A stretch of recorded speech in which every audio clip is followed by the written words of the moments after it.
প্রাচীনকাল থেকেই মন্দির, পুজো আচ্চা এবং অলৌকিক ঘটনা সম্বন্ধে ভারতবাসী আগাগোড়াই কৌতূহলী। দেবতাদের সম্বন্ধে নানা তথ্য জানতে তারা অবশ্যই সবসময় আগ্রহী। ভারতবর্ষে এমন অনেক মন্দির রয়েছে যেখানে লুকিয়ে আছে অনেক রহস্য। পুরীর জগন্নাথ মন্দিরও সেগুলোর মধ্যে অন্যতম। এই মন্দিরের পেছনে রয়েছে এমন কিছু বৈশিষ্ট্য যা শুনলে সত্যি শিউরে উঠতে হয়। পুরী ঘুরতে গেছেন অথচ জগন্নাথ মন্দিরের জগন্নাথ মূর্তি দর্শন করেননি এমন বাঙালি পাওয়া কার্যত অসম্ভব। আর যারাই পুরীতে জগন্নাথ দেবের দর্শন করেছেন তারা জানেন এই রহস্যগুলি কতটা জটিল। এই মন্দিরের ইতিহাস যতটা পুরনো ঠিক ততটাই অলৌকিক এই মন্দিরের রহস্য। এমন অনেক অদ্ভুত ঘটনা এখানে দেখা যায় যা সত্যি আশ্চর্যের। বিজ্ঞানও এই সমস্ত কিছুর কাছে প্রায় অচল।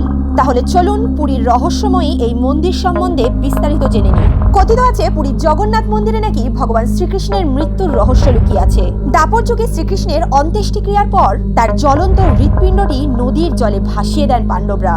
আর সেই জ্বলন্ত হৃৎপিণ্ডটি নদীর জলে ভেসে ভেসে চলে আসে রাজা ইন্দ্রদ্যুম্নের কাছে। রাজা ইন্দ্রদ্যুম্ন তখন স্বপ্নাদেশ পেয়ে এই মন্দির এবং মূর্তির প্রতিষ্ঠা করেন। পুরীর মন্দিরের যে পতাকা রয়েছে তার সর্বদাই হাওয়ার বিপরীত দিকে উঠতে থাকে। তবে এটা কেন, এই ঘটনার ব্যাখ্যা বৈজ্ঞানিকভাবে আজও মেলেনি।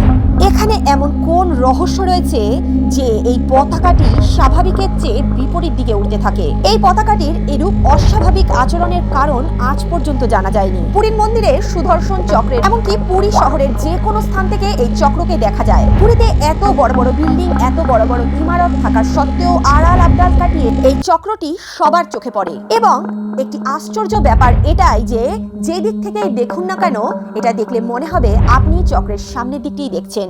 পৃথিবীর যে কোনো প্রান্তে আপনি যেই মন্দিরেই দর্শন করতে যাবেন আপনি লক্ষ্য করতে পারবেন সেখানে অনেক পাখির আনাগোনা। কিন্তু আশ্চর্য ব্যাপার এটাই যে পুরীর মন্দিরের ওপর থেকে আজ পর্যন্ত কখনো কোনো পাখি উড়তে দেখা যায়নি। এমনকি মন্দিরের ওপর থেকে যায়নি কোনো বিমান। অনেকেই মনে করেন যে জগতের নাথ জগন্নাথের ওপরে কেউ নেই এবং সেই বার্তাই দিচ্ছে এই মন্দির বছরের পর বছর।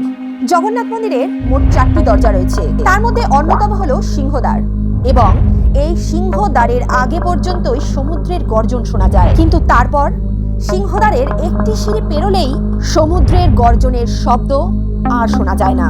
এমনকি এত বড় মন্দিরের কোনো স্থান থেকেই সমুদ্রের কোনো শব্দই শোনা যায় না। পুরীর মন্দিরের ছায়া ভূমিকে স্পর্শ করে না।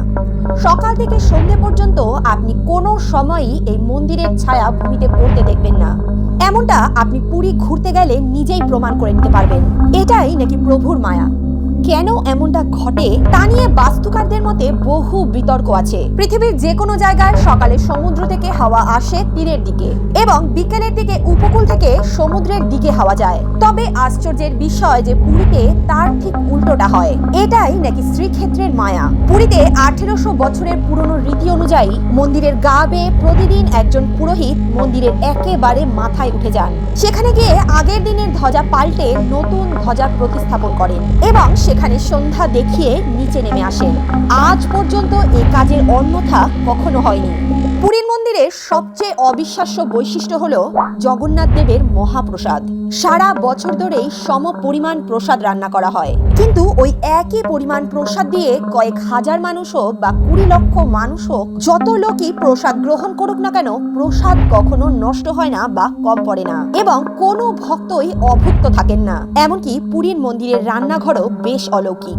রান্না করার সময় একটির উপর আরেকটি এইভাবে মোট 7টি পাত্র একটির উপর আরেকটি রাখা হয় এবং উনুনে বসানো হয়। এবং আশ্চর্য ব্যাপার এটাই যে এই পদ্ধতিতে যে পাত্রটি সবচেয়ে উপরে বসানো থাকে সেটির রান্না সবার আগে হয়। এইভাবেই সবচেয়ে নিচের পাত্রটির রান্না সবার শেষে সম্পন্ন হয়। এখন এটাকে আপনারা কি বলবেন? 12 বছর অন্তর জগন্নাথ, বলরাম এবং সুভদ্রার নবকলেবর হয়। জগন্নাথ, বলরাম এবং সুভদ্রার মূর্তি যে কাঠে নির্মিত হবে সেই গাছের কতগুলি বিশেষ বৈশিষ্ট্য থাকে। এই গাছটি অবশ্যই নিম গাছ হতে হবে। কিন্তু এই গাছ থেকে চন্দনের সুবাস বেরোবে।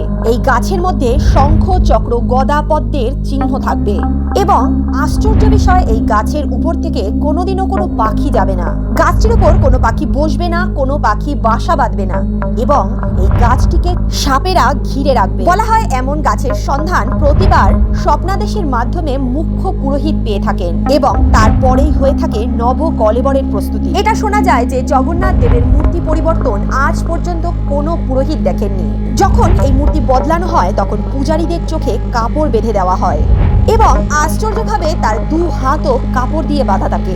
এর ফলে এই মূর্তিটিকে কেউ দেখতেও পান না এবং মূর্তিটিকে কেউ স্পর্শ করতে পারেন না। সেখানে থাকা পুরোহিতদের মুখে শোনা যায় এটি খুবই আশ্চর্যজনক একটি মুহূর্ত। তারা বলেন এই সময় যদি কেউ এই কক্ষে প্রবেশ করেন তবে তার মৃত্যুও হতে পারে। এই মন্দিরের বার্ষিক আয় প্রায় 50 কোটির কাছাকাছি, যেখানে মন্দিরের সম্পত্তি প্রায় 250 কোটি। অনেকের মতে মন্দিরের গুপ্তধনের পরিমাণ এর থেকেও বেশি। স্থানীয় লোকজনের মতে মন্দিরের উচ্চতা যতটা ঠিক ততটাই এই মন্দিরের গুপ্তধনের পরিমাণ, যা অর্থ, জহরত, মণি, মুক্তে পরিপূর্ণ। পুরীর জগন্নাথ মন্দিরের এই রহস্যময়ী তথ্য আপনাদের কেমন লাগলো অবশ্যই কমেন্টে লিখে জানাবেন। এছাড়াও আপনারাও যদি এই সম্বন্ধে কোনো তথ্য জানেন আমাদের জানাতে ভুলবেন না। ভিডিওটি ভালো লাগলে অবশ্যই ভিডিওটিতে একটি লাইক করুন, ফ্রেন্ডস ও ফ্যামিলির সঙ্গে ভিডিওটি শেয়ার করুন। ফিউচার আপডেটসের জন্য চ্যানেলটি সাবস্ক্রাইব করে পাশে থাকা বেল নোটিফিকেশনটি অবশ্যই অন করে দিন, যাতে আমরা যখন যা ভিডিও দিই তার নোটিফিকেশন সবার আগে আপনাদের কাছে পৌঁছায়। এমনই অলৌকিক রহস্যের সন্ধানে আমাদের চ্যানেল সবসময় তৎপর। চলে আসবো অপর একদিন অপর একটি রহস্যর উদ্ঘাটন করতে। ততক্ষণের জন্য টেক কেয়ার।